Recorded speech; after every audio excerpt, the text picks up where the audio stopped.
La entrevista en Hijos de Punta es una presentación de Aerobox. Aerobox, tu socio perfecto en tus compras internacionales. Un curioso efecto positivo de la crisis de COVID es que le ha dado lugar y valor en la opinión pública a la ciencia que se desarrolla en Uruguay. Talento local, logros en muchísimos campos. Hoy vamos a explorar un poquito la relación entre matemáticas, estadística y medicina.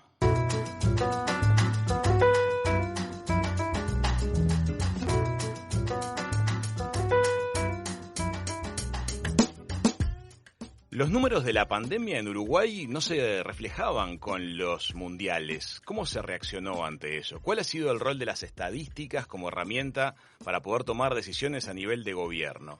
Y a nivel de rastreadores, ¿qué significaría perder el hilo epidemiológico?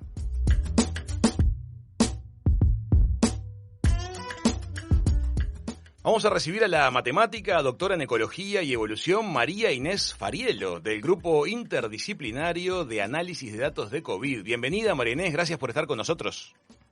Hola, buenos días, muchas gracias a ustedes por llamarme. Bienvenida, María Inés, un placer. María Inés, queremos conocer un poquito cómo se relacionan matemáticas y medicina, y parece que sos la persona indicada. ¿Cómo es esta relación en la cual la medicina es una ciencia que de alguna manera se nutre de la matemática para poder tomar decisiones y para entender a sus grandes números? Sí, bueno, la matemática en realidad se relaciona con todas las ciencias, digamos, en el sentido que es una de las herramientas que ayuda a establecer modelos y a analizar datos. Ahí entra también la estadística, o sea, son como las dos en conjunto. La matemática en general ayuda como a modelar y bueno, la estadística nos ayuda a ver esos números y ver si tienen significado o no, o sea, si hay algo que parece ser una tendencia, si realmente eso no es, algo que parece un dato raro, establecer qué probabilidad tiene que realmente ser un dato raro. Entonces entran como las dos de la mano, digamos, en todo este mundo de modelar y de tomar conclusiones a partir de datos, ¿no? Y en este tema de las estadísticas es muy importante la cantidad de datos y para eso se necesitan poblaciones grandes. ¿Cómo empezó a ser cuando a ustedes les llegaba información de Europa de cifras enormes referidas al coronavirus y el reflejo de esas cifras en nuestro país con los números tan acotados que tenemos aquí para estudiar a nivel estadístico? Ahí fue una diferencia muy grande cómo se venía dando la epidemia en Uruguay y cómo se viene dando, porque ha sido una epidemia que por más que para nosotros sean grandes números, sigue siendo relativamente bajos números comparado con la mayoría de los otros países. Y la principal diferencia fue entender que esos modelos que funcionaban en Europa, donde veíamos las curvas de crecimiento y después de decrecimiento, que no servían para poder predecir en Uruguay qué es lo que iba a pasar. Tampoco quiere decir que realmente sirvan para predecir, pero sí te da como una idea para establecer ciertos escenarios. Es decir, bueno, bajo un escenario, entonces lo que debería pasar sería tal cosa, bajo otro, otra, y así. En Europa, como estaban en números grandes, lo que pasa es que la epidemia tiene como una parte que funciona como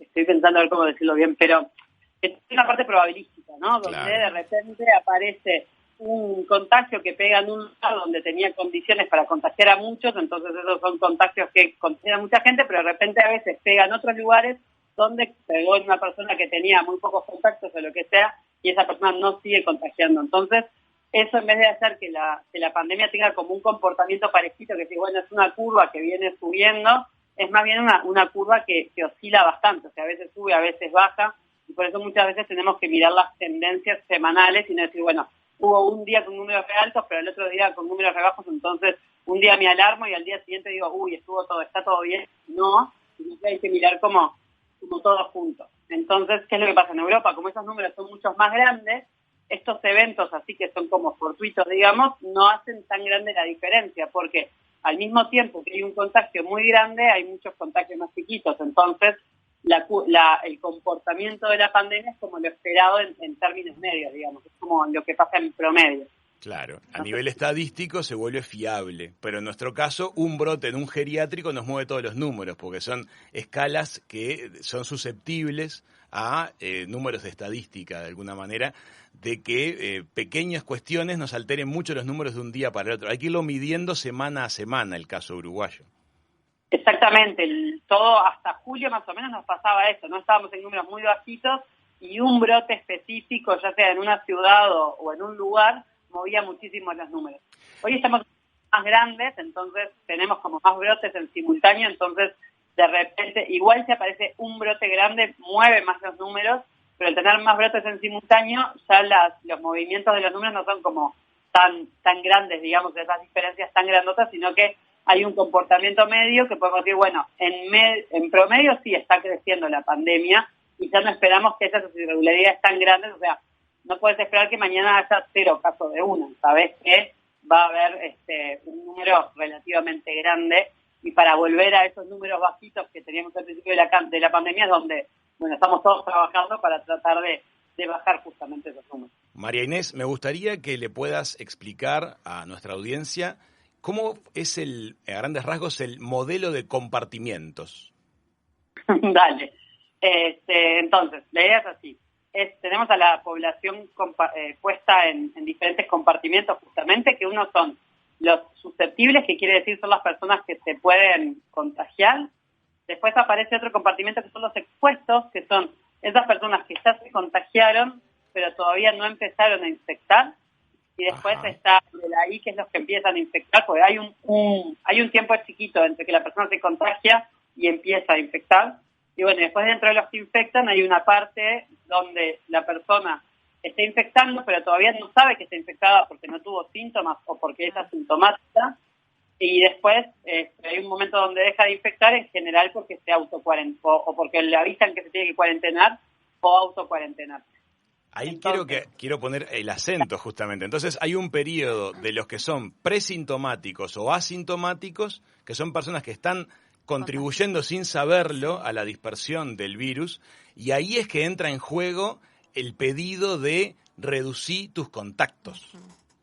Exactamente, ahí tenemos como dos cosas que entran en juego y las dos tienen que funcionar en conjunto. Uno es reducir tus contactos porque realmente si estás infectado no sabes que lo estás y podés estar infectando a más gente, entonces cuanto menos gente infectes, mejor. Y por otro lado está el sistema de rastreadores, que es donde tiene que haber como esa información muy rápida. De una vez que yo estoy infectado, avisarle rápidamente a todas las personas que tuve en contacto para que ellos puedan aislarse y esas personas no sigan infectando a más cantidad de gente. Claro. Eso es lo que ha hecho que en Uruguay esté creciendo, pero esté creciendo a una velocidad muy lenta, y ese modelo está bueno contarles que lo propuso en realidad Matías Arín, que trabaja en el CURE, o sea que está cerquita de ustedes, en el Departamento de Ecología y Gestión Ambiental. Entonces, nada, está bueno porque como están ahí cerquita, saben el CURE de Maldonado. También. Claro que sí. Y es uno de los que hemos estado trabajando muchísimo en este modelo, y darnos cuenta de eso fue súper importante para Uruguay porque ahora vemos todo el tiempo las noticias que se está ampliando la capacidad de testeo y la capacidad de rastreadores, porque eso que hace que tengamos relativamente contenida la epidemia, y ahí digo relativamente porque igual sigue creciendo, pero a números lentos, o sea, no estamos todavía en un crecimiento exponencial. A eso, gracias a los rastreadores es que estamos en este crecimiento lento. Bueno, ¿Ese sistema sí. cura? Dale, preguntame. No, justamente el eje acerca del tema de los rastreadores. Recordábamos que empezamos con 24 rastreadores, hoy ya estamos llegando a los 150 en Uruguay, personas que están dedicando todo su día laboral a contactar a personas que a la vez han estado en contacto con quien ya es un infectado confirmado. Entonces es un trabajo tremendamente difícil, desgastante. Ellos vienen también con el rodaje y el cansancio de todos estos meses, y les debemos en agradecimiento, creo, todos los uruguayos, no solo el aplauso de las noches, sino de repente justamente el cambio de actitud o el pensar, realmente, ¿voy a armar esa reunión en casa con 40 amigos o invito a 2 parejas este fin de semana y espero una semanita para las próximas 2 parejas? Exactamente, esa es la idea, tratar de mantenernos en la burbuja nuestra, o sea, hay gente con la que nos contactamos diariamente porque es la mínima que necesitamos para nuestra vida cotidiana. Y después hay gente que vive diariamente en otras burbujas, que cada tanto, ¿no?, nos comunicamos nuestra burbuja con la burbuja de la pareja de amigos, por ejemplo. Pero la idea justamente es que cuando yo me junto con alguien que está en otra burbuja, esas burbujas las acerco y establezco como un lazo entre ellas, donde la infección puede saltar de una a otra, y burbujas que normalmente estarían distantes, las acerco. Por eso es esa importancia de lo que decían recién. Bueno, me junto con unos que sean pocos por dos cosas. Uno, porque si estoy infectado, puedo estar infectando a gente, entonces, y si puedo infectar a menos, mejor. Y aparte, para no estresar más también el sistema de rastreadores. El sistema de rastreadores empezó también contactando a 6 contactos por persona, era el promedio a principio de la pandemia, y ahora estamos en 22. Entonces, no es lo mismo decir, bueno, tenemos 100 casos nuevos, donde esos 100 casos cada uno tenía 10 contactos, que tener 100 casos nuevos donde cada uno tiene 22 contactos. Qué dato interesante ese. O sea que estamos hablando de... piensen cuando tienen que encontrarse con alguien y les lleva un mensaje de WhatsApp, un llamado, no lo encontraste, te contestó más tarde. Imagínense tener que llamar a personas que no conoces para darles una mala noticia y que en vez de ser 6 llamados sean 22 por cada caso. Sí. Es un trabajo muy duro el que están haciendo, que tenemos que valorar, y nuestra manera de ayudarlos es esta, es tomar decisiones restrictivas a la hora de la socialización. Y es lo que les pedimos, no es que no hagan la reunión, no es que no se junten con su gente querida, sino que lo vayan como pautando en el tiempo. Exactamente, tenemos que encontrar como un equilibrio donde cada uno ponga de su parte, y ahí a veces es más fácil pensar en estos rastreadores fueran bomberos, ¿no? El bombero viene como a apagar el incendio, pero una vez que el incendio se prende, si tengo mucha gente, ¿no?, si tengo focos de incendio prendiéndose por todos lados, por más que yo agregue bomberos que los tengo que formar, ¿no? O sea, no cualquiera le doy un camión y una manguera y apaga el incendio. Claro. No, tengo que formarlo. Los rastreadores pasa lo mismo. Es gente que en general son o enfermeros o médicos, o sea, hay gente que está de background, tiene información, tiene formación propia, pero aparte tiene que tener una formación especial, por lo que decías, es un tema sensible, hay que llamar a gente a pedirle que te dé sus contactos para avisarle, entonces hay como un montón de cosas con las que tienen que jugar, que la verdad, lo que decías, es un trabajo impresionante y que hace, y realmente son nuestros héroes ocultos, que están ahí tras bambalinas.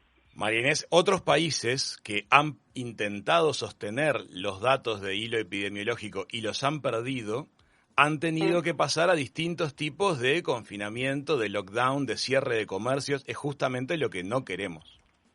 Exactamente. El problema, y ahí sí es donde entra lo que nos dice el modelo, es que vos tenés como ciertas medidas no farmacológicas, que son las que estamos implementando todos, ¿no? El uso de mascarilla, los 2 metros, juntarnos con poca gente, todas esas cosas que estamos haciendo hoy en día.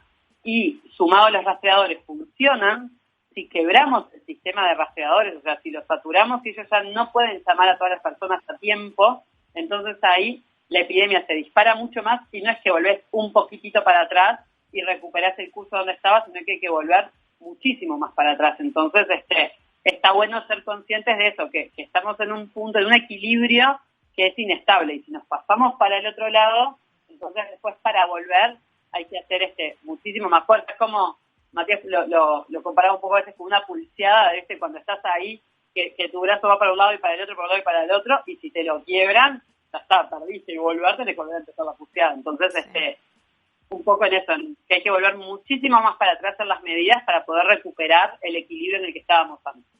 Bueno, es bueno que lo hayamos puesto sobre la mesa con la mirada de María Inés, que es una mirada distinta y que viene del lado de la estadística, ¿no? Estamos hablando de cuestiones que los números en ese sentido no mienten. Ya le pasó a otros y podemos perfectamente tomar decisiones que incidan en el desempeño de los próximos meses, al menos hasta imaginar un escenario del desarrollo de una vacuna eficaz. María Inés, quiero que pongamos ahora el eje de la charla sobre otro aspecto.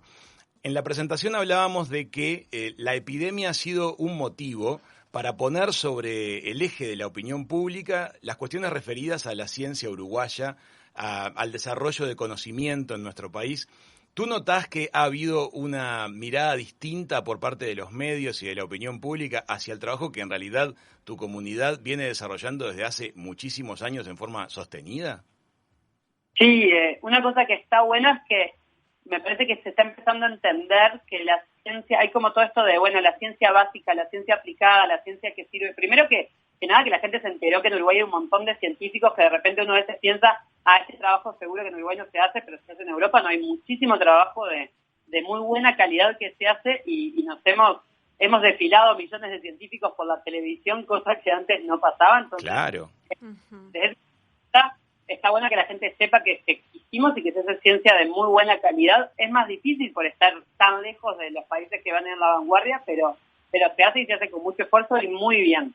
Pero por además, otro lado, sí. esto de la ciencia básica, que es como, bueno, pero ¿para qué estudias eso si no se aplica directo? Y bueno, tener estas capacidades en ciencia básica, que es una formación de mucha calidad en muchas disciplinas, lo que nos permitió fue, moviéndonos un poquito de nuestra disciplina, de nuestra zona de confort en la ciencia, digamos, juntarnos con otros y trabajar interdisciplinariamente entre todos para entender un problema nuevo. Y eso es gracias a que teníamos cada uno nuestras buenas formaciones en nuestras disciplinas anteriores, digamos. Sin duda. Evidentemente el gobierno nacional tuvo a quien preguntarle. Primero que quiso preguntar, porque otros gobiernos del mundo le dieron la espalda a la ciencia. El gobierno de Uruguay decidió ir hacia la ciencia, pero además al intentarlo encontró interlocutores de tremendo peso, incluso opiniones de peso a nivel internacional. En ese sentido, la verdad que lo que son los vínculos digitales que el mundo de hoy ofrece ha acortado la distancia entre los centros de generación de conocimiento, ¿verdad? Exactamente. Sí, la verdad es una experiencia muy buena para nosotros también trabajar tan cerca del gobierno y ver cómo funcionan algunas cosas. También hace una experiencia de salir de la ciencia y ver cómo funcionan otras cosas. Estuvo muy bien. Y también la oportunidad, que les decía, de trabajar con científicos que normalmente no trabajamos porque todos teníamos una causa en común. En muchos países de repente pasó como que se armaron bandos de científicos y unos contra otros, y acá en general ha habido como una respuesta, capaz que nos ayuda también el tamaño, ¿no? Y de conocernos todos, pero fue como tratar de empujar todos hacia un mismo lado y de todos aportar conocimiento para que las cosas salgan y poniendo el bien del país adelante, claramente. El otro día pensaba a nivel de toma de decisión vocacional para niños y para jóvenes que hoy les toca atravesar esta experiencia mundial. Tal vez no es lo mismo pensar en ponerte a estudiar alguna disciplina relativa a ciencias hoy que hace 3 años atrás. Probablemente, sí. Sí, claramente es lo que te decía, ahora se enteran que existe y que se hace en Uruguay y se puede hacer bien. De repente hace el año pasado igual, ¿no? Claro. Me gustaría, a mí me pasó cuando estaba en el liceo, a mí me gustaba la genética y dije, pero esto en Uruguay seguro que no se hace, y me saqué etcétera. Y bueno, después las vueltas de la vida hicieron que estudiara matemática y dije que ahora mi campo de aplicación es la genética. Pero me pasó claramente a mí, o sea, decir eso en Uruguay seguro que no, y me tendría que ir a otro país a estudiarlo. Y no, la verdad que en Uruguay se puede hacer y es eso, hay gente muy buena de la cual aprender, hay muy buenos lazos con el resto del mundo para ir a formarse afuera y después volver. Y bueno, claro, lo que necesitamos obviamente es tener un lugar al cual volver, ¿no? Para poder volcar todo ese conocimiento que aprendemos afuera y que todos queremos volcar en Uruguay, retribuyéndole de alguna manera lo que nos da, sobre todo nuestra formación inicial, que es muy, muy buena. María Inés, me quiero quedar con ese mensaje. Ojalá que más adelante podamos conversar sobre justamente esos temas, ciencia aplicada en Uruguay, desarrollo de relación entre las empresas y los grupos de científicos en las distintas áreas. Pasaremos esta emergencia seguramente y tendremos ocasión de conversar más extenso sobre todos estos asuntos. Sabemos que tenés muchos compromisos, te hiciste este ratito para hablar con los hijos de punta, te lo agradecemos muchísimo.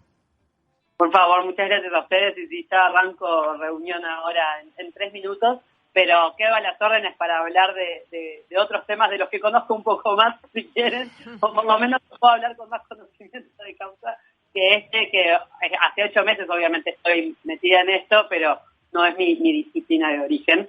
Pero bueno, gracias a lo que les decía, gracias a trabajar con un montón de gente aprendí muchísimo, aprendimos muchísimo entre todos de todos y nada, eso es un placer. Pero también es un placer hablar de otros campos y que la gente sepa lo que se hace de ciencia en Uruguay, está buenísimo. Muchísimas gracias, María Inés. Por favor, gracias a ustedes. Amigas, amigos, María Inés Fariello del Grupo Interdisciplinario de Análisis de Datos de COVID ha pasado por la mesa de Hijos de Punta. La entrevista en Hijos de Punta fue una presentación de Aerobox. Aerobox, tu socio perfecto en tus compras internacionales.